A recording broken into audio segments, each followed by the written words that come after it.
Off we go. Rich, Andrew, good to have you on the Graft Concept Podcast. When I first set this up, I was keen to sort of get you two guys on, and appreciate you taking the time. So how did you two come about running sort of three of the biggest communities that are in Manchester city centre at the minute now, being Manchester Young Professionals, Manchester Run Club and the Social Collective? Good question. We go all the way back to the start. Andrew and I moved here respectively for work back in 2011, 2012, I think it was, and we wanted to explore the city and meet new people, and probably thought about going to some events, networking events, and to be honest, at the time, we didn't love what was out there, and we thought they were maybe a bit old-fashioned and a bit formal for what we wanted. There was maybe fees to join, and as you're like 22-year-olds just into work, it was probably quite a big ask to join something new. You wanted to just try things and meet new people. Quite straightforward, but when we realised that there was nothing out there, we said, well, let's have a think about maybe doing something ourselves. And we lived together as the first of the two of our mates who kind of moved to Manchester, and having that chance on evenings to chat about what we think could make things a bit better. That was one of the things that came out, wasn't it? Yeah, I think we were both in quite niche industries. So Rich was working at Kellogg's at the time. I was working, I am now today actually, Brooks McDonald in investment management. And there wasn't really anything in those industries. There was a lot of like industry-specific networking within, say, finance, law, accounting. There wasn't anything more general. And I think there was a lot of networking events which were quite old-fashioned. And we thought there was an opportunity to do something which was a bit more modern, a bit more informal, and a bit more accessible. Because that was one of the things that we found, that there were other networking groups out there, but you needed to pay to be involved. And we thought, well, why can't we try and do something that's a bit more inclusive for any industries? And yeah, we started first event May 2013 at the Wharf. We had quite a few of our friends, family there. I think there's 20 people in total, so it's only a small event, and it's just kind of snowballed really over the next few months. We were just doing quarterly events, and Manchester was a very different place back then. You know, it's amazing how the city's evolved and changed and grown over the last 10, 15 years, and it's made our lives a bit easier when doing events as well, because there's always something new to try out, which is one of the things when we were doing events. We wanted to try and create experiences that were new, that were exciting, rather than just being in a conference room or in an office doing networking with name badges. That was something we wanted to basically steer clear of. So that's kind of where it started, wasn't it? Yeah.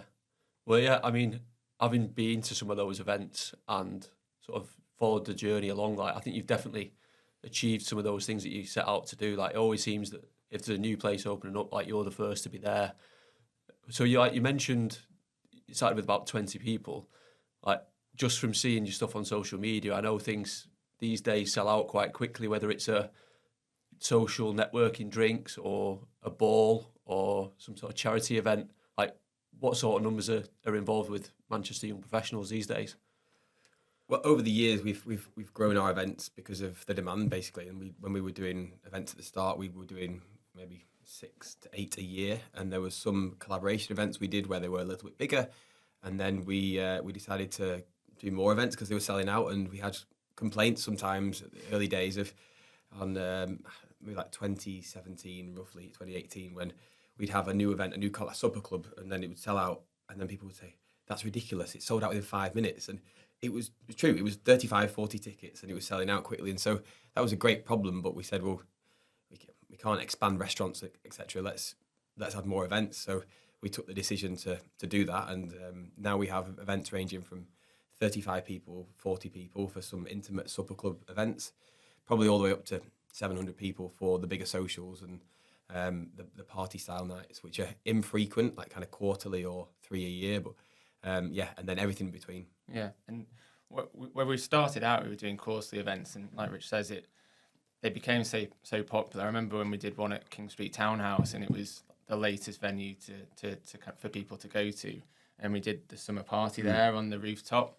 And I remember, I think we had 150 tickets, and genuinely they sold out in about 10 minutes. I remember people saying, I was in a meeting, couldn't get tickets, and they're getting annoyed about it. So naturally that lent itself to doing more of those events on a more frequent basis. And we were having a bit of a guess the other day to see how many events we've done over the last 12 months, how many How many was it? Did you work it out? 125. 125 events over the last 12 months, including the Run Club, And which we'll come on to in the social collective. collective. 3 communities. Yeah, that's amazing. So I don't think like either of you have got an events background though. Have you?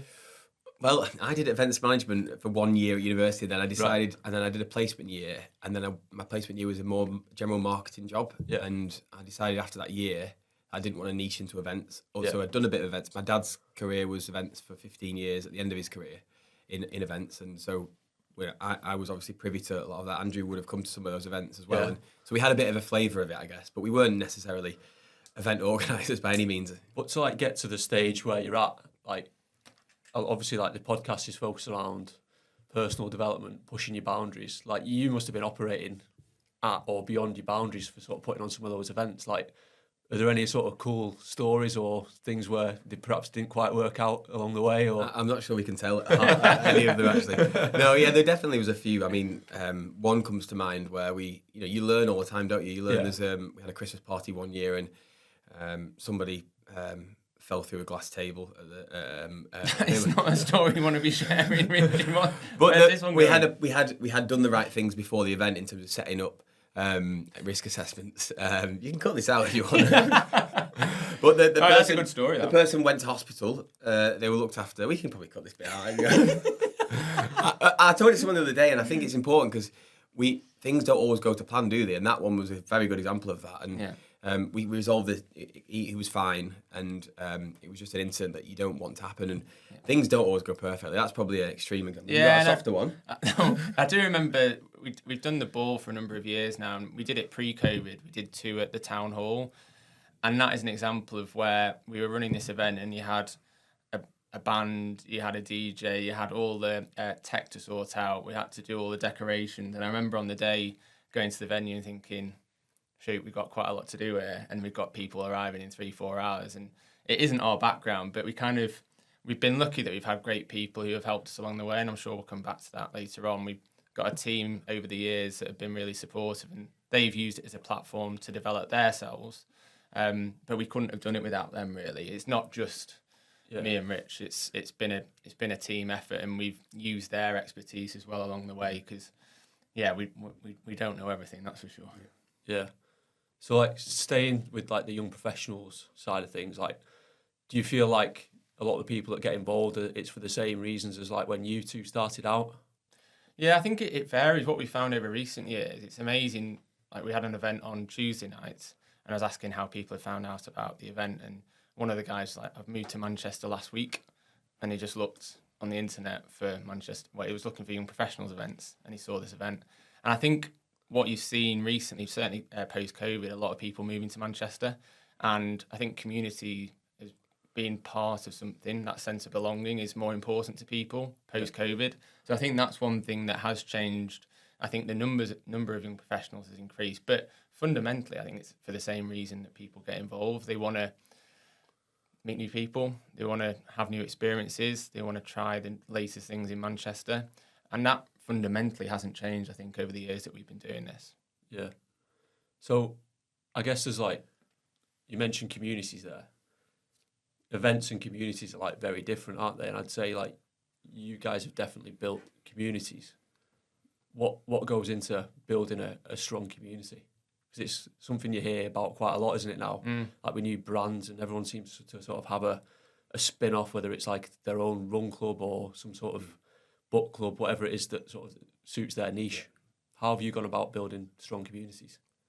I think the COVID time was probably a big one for us, where we had to learn how to adapt a little bit, and where people were out of the comfort zone totally in terms of that moment in time where no one knew what was happening. We changed our model to do online stuff, and showing how we could give people an outlet to connect social online, to continue to feel like they were part of something outside of when something so strange was like that was going on. We felt like we were then clear that this community that we've created, we now need to foster this and do more for them.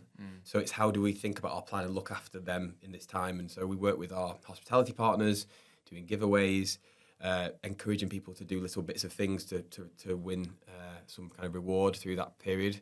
And I think that gave us feedback from the community members that they like being like looked after and supported, and we enjoy that. We kind of like trying to help the community that we live in, and so that was probably one point in time where we realised that the more we foster this, the better our connection with the community is. Yeah, and I think it's, with Rich and I doing this for over 11 years now, and some of our team have been helping us and supporting us for 7-8 years plus. People have got that familiarity with the individuals who are there at events, so they almost feel more comfortable in terms of coming, and that's something that we're very keen on ensuring. When someone new comes to an event, they feel welcome straight away, because it's quite intimidating coming to an event on your own.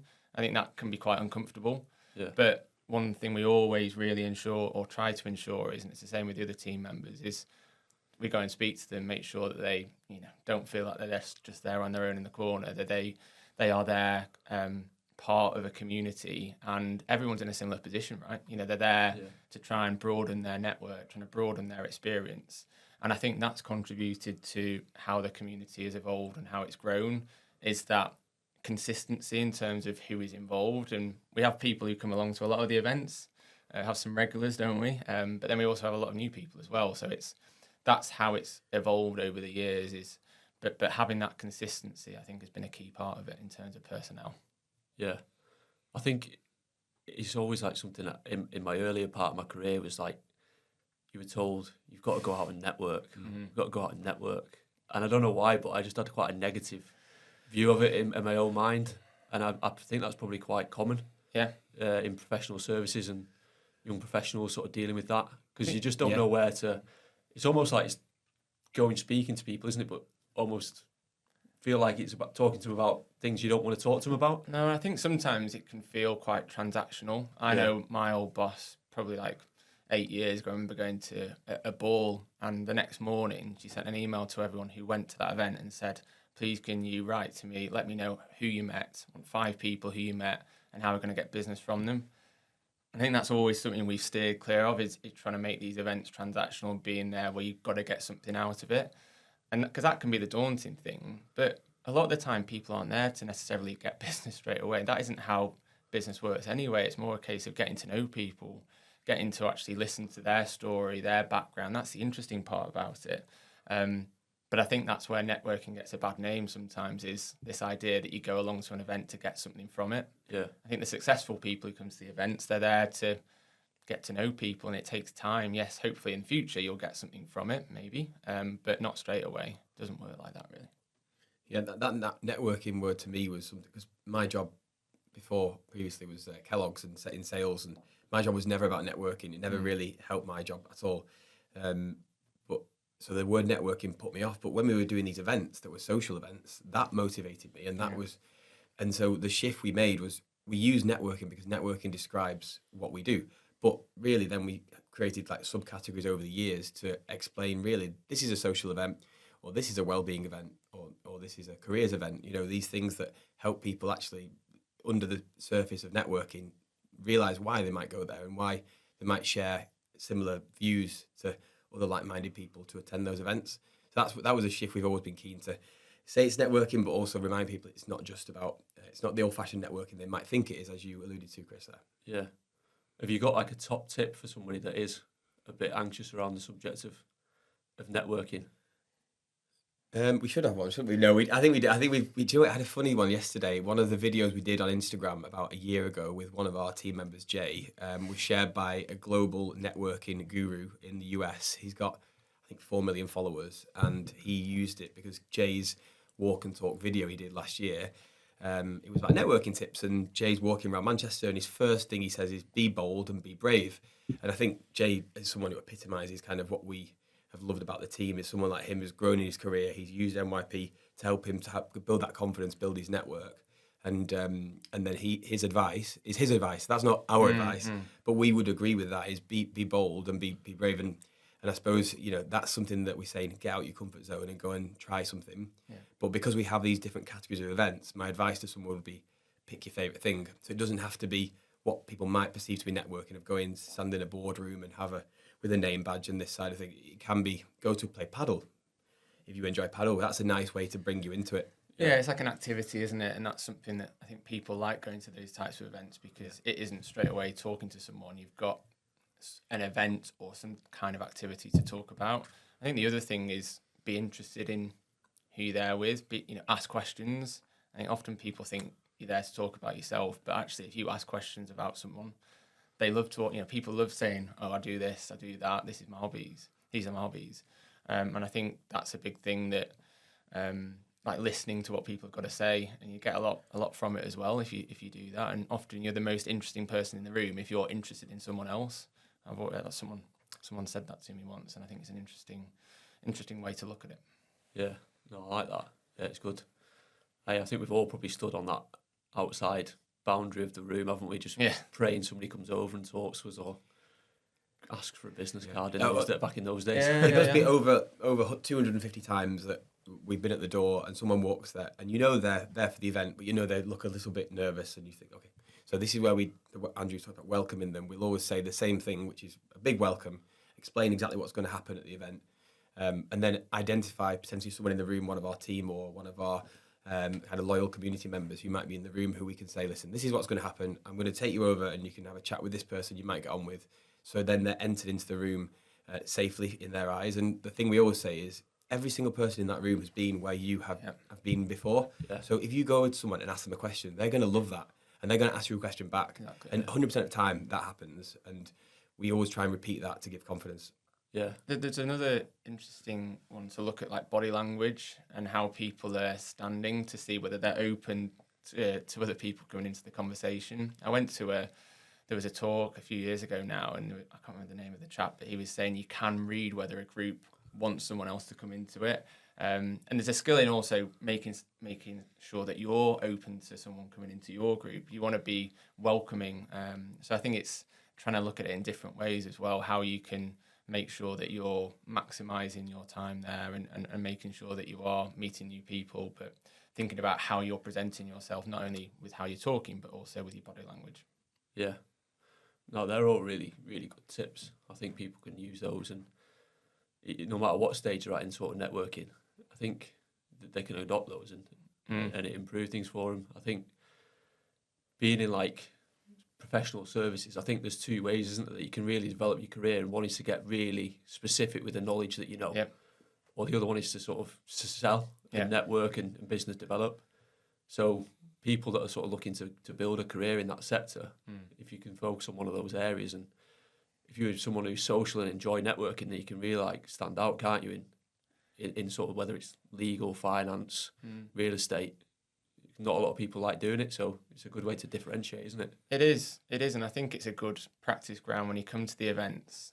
Ultimately, no matter what industry you're in, if you want to progress, you're going to have to network internally and externally, and be able to get business through doing that. And by coming to the events, I think that is one of the key skills that people get, is the ability to talk to people they haven't met before. How do you build a rapport with them? How do you get past awkward moments? That happens in work. So if you can do that at events that we put on, you're probably going to do it within your day job as well, and with potential clients you're going to meet. So I think there's definite overlap between industries. There's a lot of skills that can be relevant to finance, to property, to whatever industry. And I think that's kind of one of the benefits of the events that we put on, is that people get to develop those skills in a slightly different environment. Yeah. Last question on young professionals. I'm 40 in February. Still get the emails. And I think, what's the cut-off for young? Yeah, we speak about that a lot, don't we? Yeah. You can take that we one. think it's just a number, but it's about, we think, where you're at in your career. So this is a great option for people who are building their network, maybe new to Manchester, or as we just discussed, then want to kind of go deeper into building their client base or their friends in the city. So if you're in that spot in your life, however old you are, we obviously love to welcome you. Yeah. Talk to me about the Run Club, because this is something that went from me seeing somebody set up an Instagram page, MRC, orange logo, and all of a sudden there's 200 people stood on the streets of Manchester with you shouting on a megaphone at them. Yeah. You love that, that's grown like massively, hasn't it? What do you put that down to? I think it's listening to the community. What I mean by that is we in lockdown we launched these Strava competitions for NYP as a way to engage people in lockdown. We did that for many weeks, and we said join our Strava page, and if you do 5k this week, we'll export the data, we'll pick a winner, and then we'll give you a prize. And it was very simple, but that was good from an NYP engagement standpoint. And then as time went on, we did a few of these runs under the NYP brand, and we had more people turn up, 30, 40, 50. And then we did an event. Adidas got in touch and ProDirect, and that was great for us. It was a sports brand, a cool brand, getting in touch saying they want to do an event with us to launch a new shoe ahead of the Manchester Marathon last year. So we did an event with them. I remember being stood in a colony building where lots of young professionals were living. This guy came downstairs, and as we would typically try and do, welcome, hello, have you been to an NYP event before? Because it was NYP Run Club at the time. He said, what do you mean NYP event? NYP's a run club, isn't it? And I said, well, it's not actually a run club. We do runs. And so at that point, we realised that what was happening is because when people run and they do the Wellbeing stuff, the energy, that they're so happy. And so our socials were performing really well. Our social posts about runs on the NYP page. And it was probably losing a bit of the focus on the networking angle or the development. It was a really key part of it at the time, but we had a decision to make. We thought at that point is we go deeper in this and do it, and we might have to move it out of NYP and rebrand it, or we can probably stop doing it and get back to our core after COVID. And then we definitely were always going to do it and rebrand it because we knew the Wellbeing trend is so big, and that's why the Run Club was successful. And so that's when we rebranded to Manchester Run Club at that point. Yeah. But we've been doing Wellbeing. We were chatting before about this, weren't we? We started doing Wellbeing events back in 2017.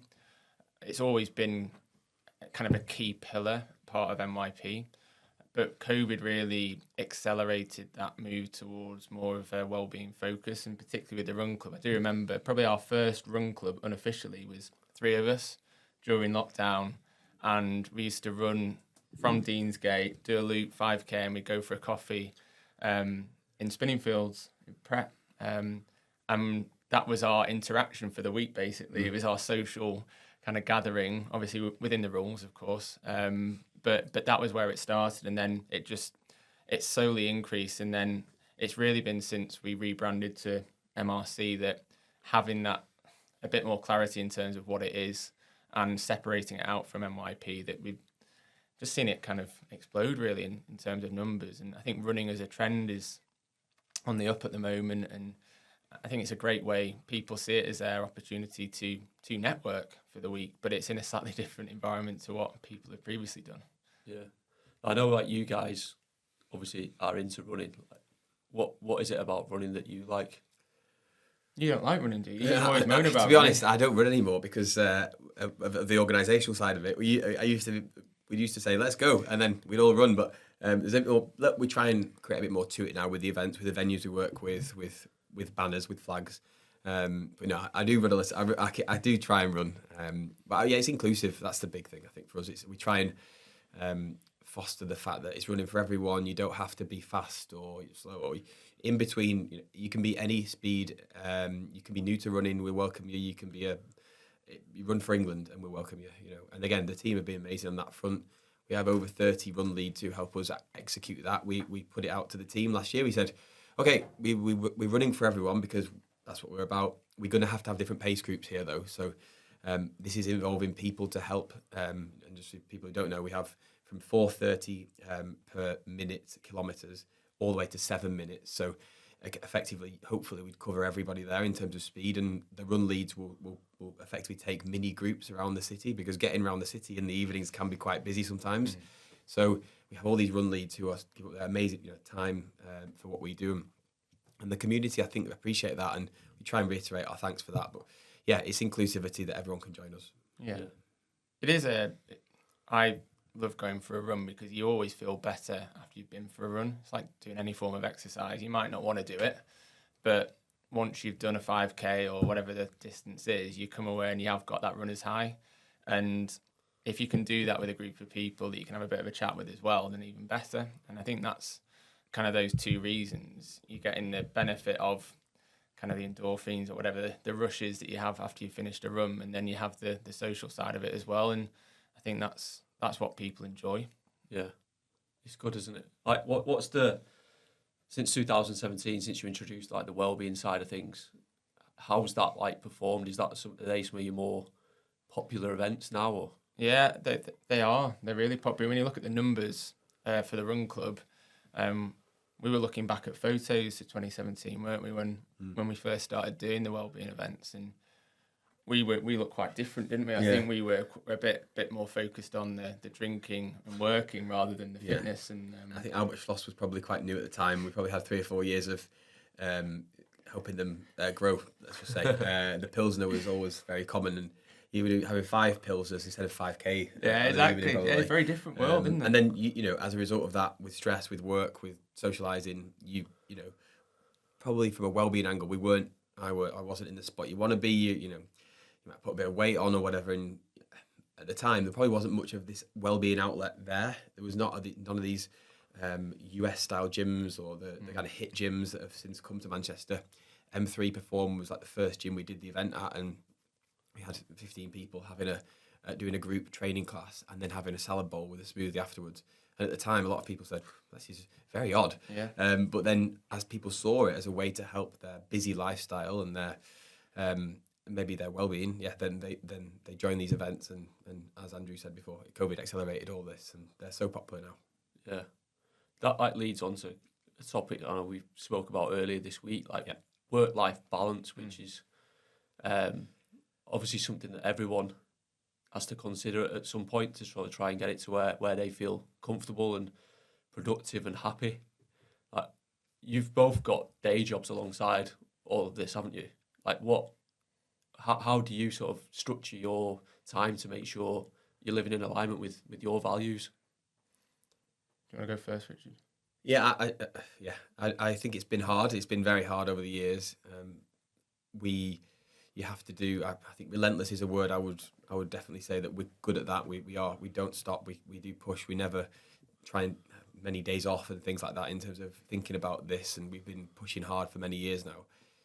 But that leads to sometimes like nearing burnout, and you're tired. But I think we've got more of a team now. The team are very helpful to make sure that we can spread the load, and there's no real. We would never put any pressure on our team to kind of do any more than we would do. We try and reduce what we do into more manageable chunks now, and it's not easy. It's not been very easy, has it, over the years? No, look, you never get it perfectly, and there'll be weeks where you think, well, actually, I've had a good week here, and managed to get exercise in, gone for a walk, got good sleep. But then you'll have other weeks, like for example, the last couple of weeks have been quite busy with events and with work as well.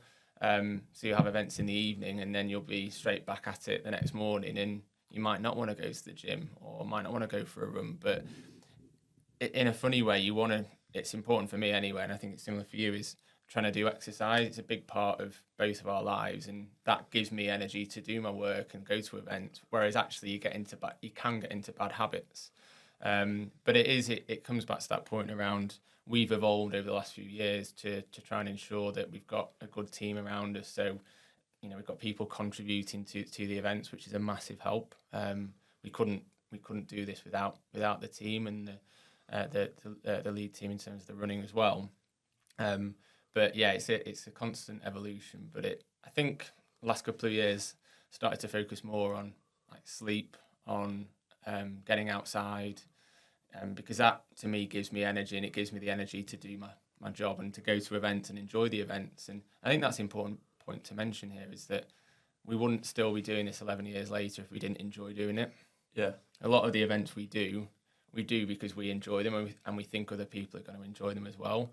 And I think that's a big part of why we continuing to doing what we do, and the reason why it's been pretty successful to this point as well. Yeah. No, that's good. I think, if you can find the enjoyment in something, it automatically makes it easier, doesn't it? And then what you described there is a bit like a paradox, isn't it? Where do you exercise and use energy to give yourself more energy? Yeah. Or do you protect your energy and end up feeling a little bit more sluggish? Yeah, no, it's an interesting one. We had, I was down in London last week. We had an off-site with work, and there was a chap over from the US, from the Energy Project, and he was talking about the different elements of, so you got physical, emotional,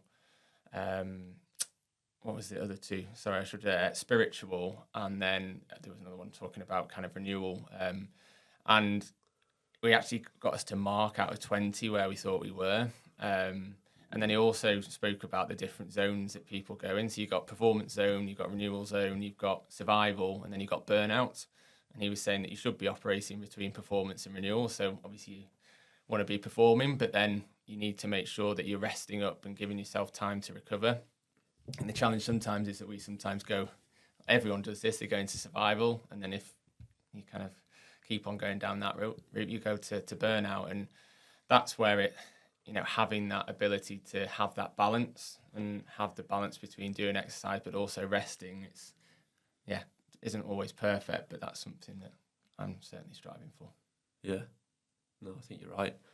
Yeah, it's just getting something that works for you, isn't it? And taking the time to figure out what that is.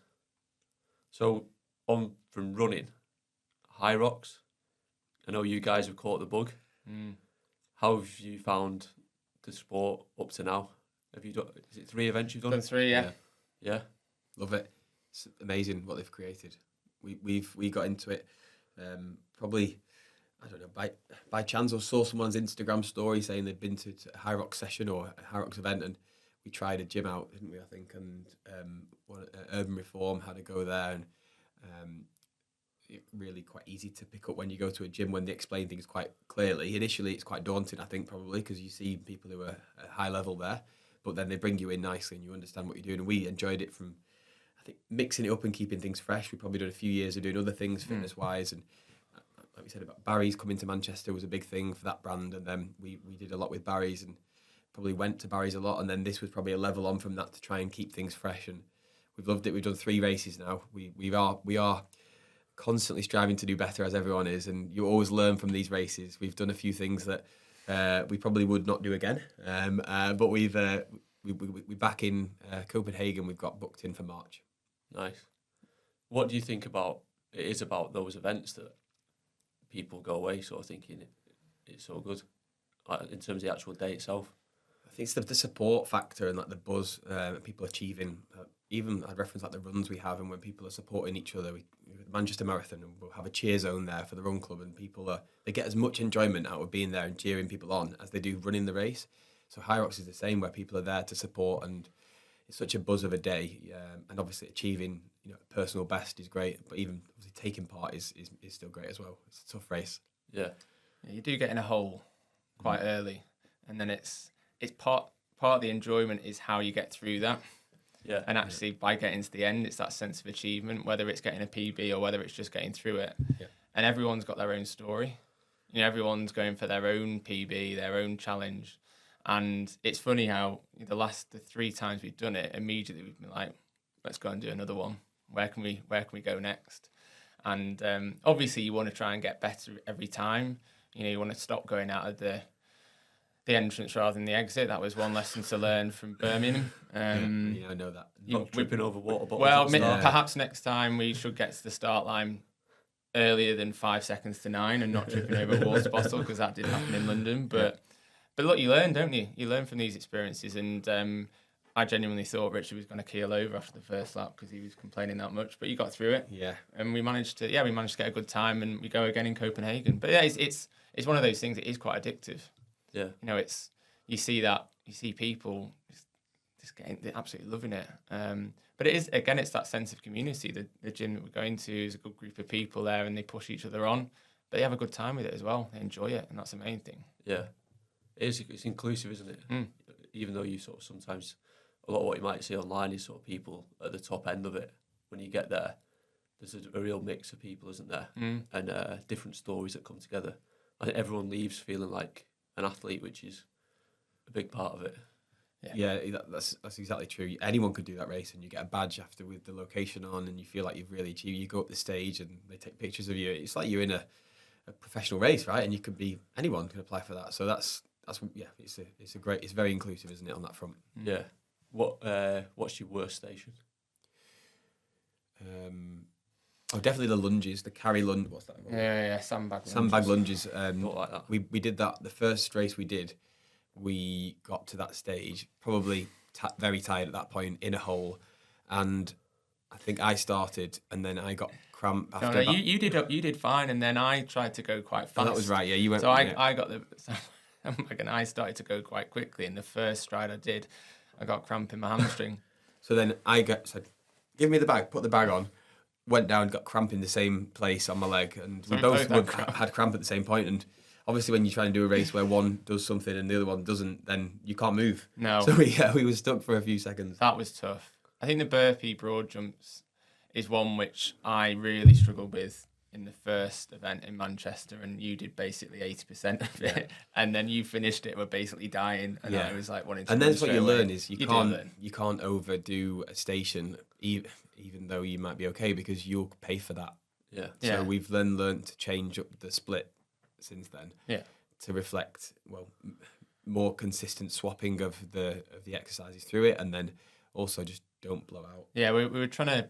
Yeah, we're trying to split the exercises a bit more. So rather than doing bigger chunks, we're splitting it into smaller chunks. And by doing that, it looks like our heart rate, my heart rate stayed at a lower level. It wasn't spiking as much. I think that's can be the biggest challenge, is trying to control your heart rate, because that's how you really gas out. You lost your gels last time, didn't you, on the first? Oh yeah, it was. We got to the start line late. You just should not be late for things, and we were a little bit late. We were changing a name on the ticket, and we were queuing for a little bit, and we then got to the start line late. I had some good advice: get your heart rate up before the race, get into that warm up zone, and we were doing that. Just getting onto the kit sometimes to warm up is not easy, and so we were late getting on. And as you said, we were called very last minute to start. So we ran over to the start line, and I tripped on a bottle which someone had left, rolled my ankle, and then the first lap was horrible, and he was moaning so much. Yeah. Honestly, I was like, this is not going to end well. I was trying to be really encouraging. You were good actually. I think I could have easily not stopped, because we'd gone to London. We'd obviously had the hotel. We'd had the dinner out before. We told people we didn't want to get another penalty, and if you went down there and kind of didn't start, then it would have been a little bit embarrassing, I think. It would have been, He pushed us through. We got through it. No, good. What the other question that I've asked people about Hyrox recently is what's the cheat meal after? That's always an interesting one. The cheat meal? Yeah, what's your go-to? It was a random one, wasn't it? Yeah, it was random. This is not probably typical, I would say. Went to the Ivy in the city. Yeah. It was not typical. It was not typical. We had what was it?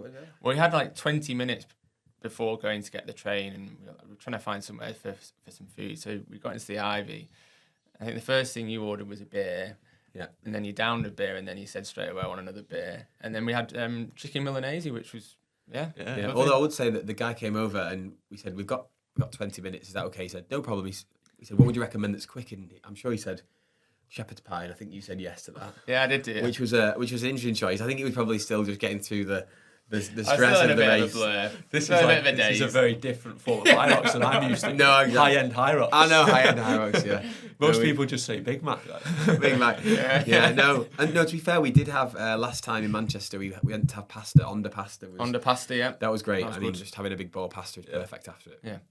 Anything. Yeah, I lost my gels, so as I tripped over, I think my gels I've not zipped my pocket up, and that preparation is poor, obviously. Don't leave your zip open. So my gels have fallen out. So I've got no gels, one ankle.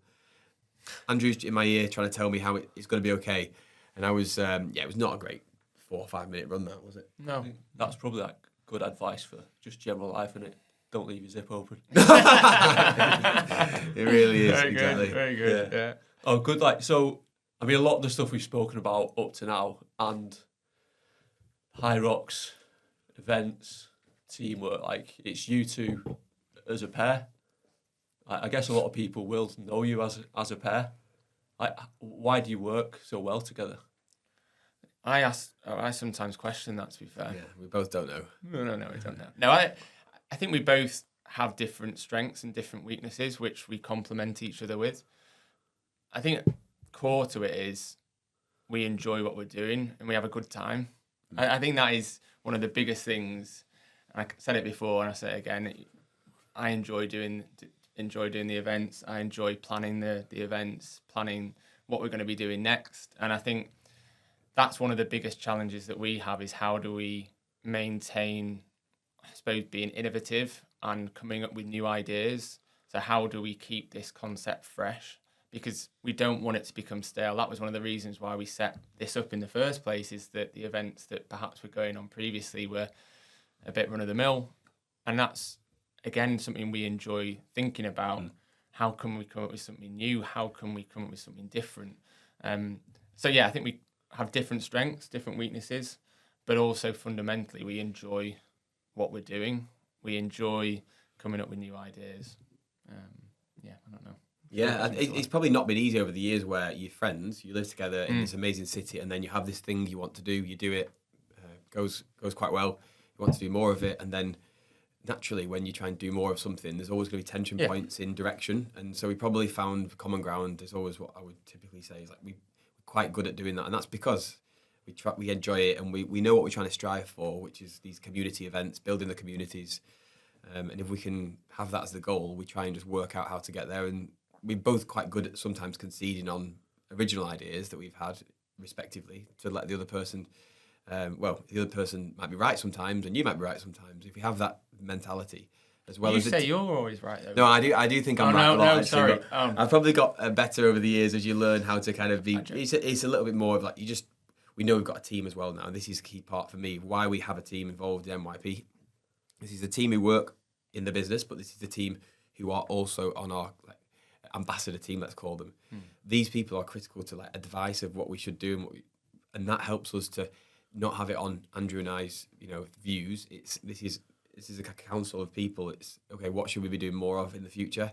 How can we keep things fresh for people who are, as you talk about, Manchester professionals in that sweet spot? They're coming out of university. What are the things they are doing with their well-being, with their time to enjoy, to meet people, etc. So we need them. Yeah. What with Graft then, so the concept is obviously growth, relationships, adventure, fitness and teaching, things which you guys seem to sort of have ingrained in a lot of the stuff that you're doing. Is there one element of sort of your journey that you can sort of you think's been most influential into sort of how you've gone with things? What's made it a success up to now?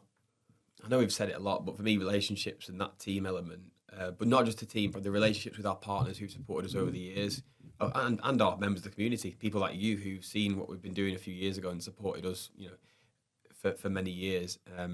All of these things have needed to happen. We've needed to build good relationships with people, and then if you do that and then connect over a common thing, then we've had the support back, and that's been something that we've managed to bring a lot of people on a journey with us, and they see what we're trying to do, and that's enabled us to do more of the same. And then obviously we do different things now, so different things for different people. But yeah, I think for me, relationships around the city has been a critical part of that. It's a very small place, really, Manchester, and so we do fortunately have some great relationships with many people, and there's loads of great people here. So it's effectively just fostering that.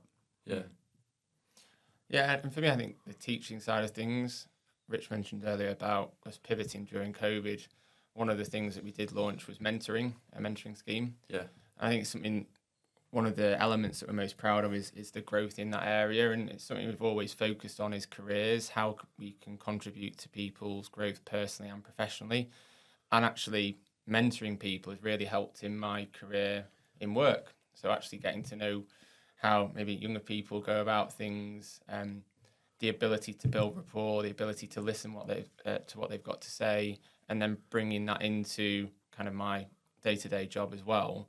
But I think that development of people is something that's quite rewarding, and I think the mentoring scheme has been a big part of that. So teaching, it's an ongoing thing, but it's something that we're hoping to continue to develop over the coming years, is how can we contribute to people's lives beyond events, but in other supportive ways, whether it's through mentoring, whether it's through other careers opportunities. We work very closely with universities across Manchester.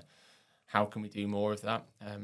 But it's something that's quite ingrained in terms of what we do on a day-to-day basis, is having that front and centre of how we think about things. Yeah.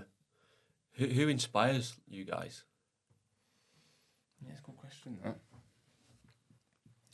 I like to think about, from a sport perspective, I find kind of the psychology of the top athletes out there, whether it's footballers, golfers. I'm into my golf, as you know, we all are. but how they aspire to be the best on a daily basis, and trying to bring that mindset of being at your best every day, bringing that into a work environment. It's not always easy because it's very different. You know, everyone's got their own different approach in terms of why they're coming into work, and sport often is quite individual, whereas, well, it can be in those, certainly in golf. But yeah, I look to sports people and how they go about living their lives. There's no one like specifically that from a sporting perspective I look up to, but that kind of concept is something that like the sort of the structure and the discipline. Yeah, having a routine, and that's something that I operate at my best when I have got that structure and I've got that routine and I've got that discipline. Now, you're always going to have bad days. I know you talk about this. It's having the small wins in there and accepting that not every day is going to be perfect. But if you can consistently chip away at things, and you can see the progress over a number of weeks, and it's having that patience sometimes as well, having that discipline to say, well, I'm not going to get there tomorrow, but if I keep on doing this for the next month or next 3 months, there's going to be a lot of development along the way. Yeah, it's that sort of just being committed to the long term, isn't it? Quite often, yeah, it's what separates people from achieving things and often not doing. Yeah, it was similar so my day job is in the investment management industry, so we invest money for our clients, so private individuals, and often there's a temptation to look at what's going on every day in stock markets and think, oh, I've had a really good day today, but that doesn't really matter. The really important part is over the long term, getting your money to go in the right direction and being patient. And that's similar to what we're talking about here. It's having the ability to look beyond tomorrow and actually think, well, where can I be in 3 months or in 12 months or in 5 years if I stick to my plan? Yeah. I often think that the more you think about things like that, everything comes back to that principle, doesn't it? That like good stuff happens over time, not short bursts. What about you, Rich? Anyone stand out for you in terms of inspiration? I was just thinking, I think probably leaders in my old job at Kellogg's over the years, probably that would be one that when you're 21, 22, starting out, and you're seeing these people who are running businesses, and you take the bits you want to take from them, these things you see that inspire you. So probably many leaders over 10 years at Kellogg's in that career probably helped shape what I do today. And yeah, I guess the people around you is another one I would say, is that actually you do. When, for example, in NYP or the social collective, you see these people who do great things, and we like to think that some of the things we do are going to help Manchester get better as a city, and it's the people who drive all those things. And if we can spend time around them, you obviously just get that benefit of being around them. And so the social collective is a very good example of being around these leaders in the city over the last 2 years has meant that we feel like you learn through listening to them, and so. I know we've not talked about that yet, but that's something for me that is a little bit inspiring when you see all that great stuff going on here on your doorstep, and you take the best of it again. But let's go on to that then. So social collective is like I'll let you describe it, but I mean, yesterday is a good example of what you just said there. Yeah. So like we're meeting before work to grab a coffee, and Jane, somebody in the group's telling us about how she's just climbed Everest. And then sort of just got back a couple of days before, and she's back in work and picking up on other bits. Like that stuff, I left that meeting feeling miles more energised than when I entered into it. So I guess that sort of talks to what you mentioned there. But yeah, describe what the social collective is first, and then sort of go on to what you meant there in terms of taking inspiration from it. Yeah, so we recognised over the years that we've managed to meet lots of leaders in the city over our NYP years, and these people had gone on to do great things in their career, and so we wanted to have a place where people could connect at that level and share ideas and support each other in their journeys. A multi-sector thing that we didn't really see out there that existed. Again, a similar example of NYP when we started that, there wasn't something out there for this group, we thought, and obviously we in our respective careers have probably moved on in that stage as well. So we were looking for some support on that front from, I guess, like a senior mentoring level to help us, and we then came up with the concept of the social collective, a community for leaders in the city that is there to support each other. So they're a member of the social collective. They get to come to our events. We give them offers for the city. There's many options to connect at events in terms of learning as well as socials. The learning side, we know for this group, is very important still, despite you think, okay, someone's perhaps a bit older in their career, why do they still need to learn? Well, no, a lot of these people care more about that actually now. They want to give more of their percentage of time to that after they've built a really good, connection book perhaps in their earlier days. And so we've now got 120 members for that, which is great. And you're one of our valued members as well. Yeah, well, it's good. I really enjoy it. It is a good, different take on sort of networking, isn't it? Again, I guess. Yeah. It sort of feels very natural.